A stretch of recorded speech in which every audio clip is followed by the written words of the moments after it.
Hi everyone, my name is Robert Berry and I'm an investigator at the Martinos Center.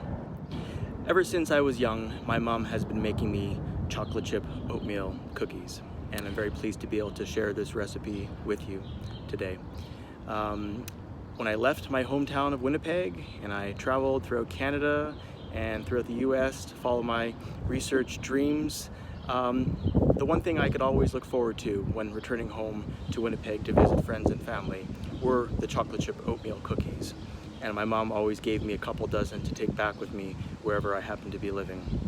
Over the years, the recipe has changed slightly, make it more diabetic friendly, and more recently, more friendly to those who may have egg allergies. But the gist of the cookies remain the same, and that they're easy to make, they taste good, and they always keep you rooted to your home wherever you are in the world.